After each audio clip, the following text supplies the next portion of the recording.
Hi guys, here we've got Apple iPhone, and let me show you how to send a GIF via message.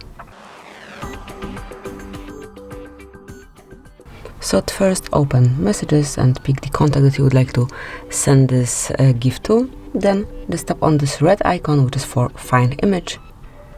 And here, as you can see, you've got plenty of GIFs. You can also enter some text over here and enter, for example, coffee time, and now you'll have GIFs connected with this phrase, so then you can smoothly send it, and then it will be received. Just give it a couple of seconds. So here it is, and you can send as many GIFs as only you want to, smoothly mark it and then send. So this is it, that would be all. Thank you for watching. Please subscribe our channel and leave the thumbs up.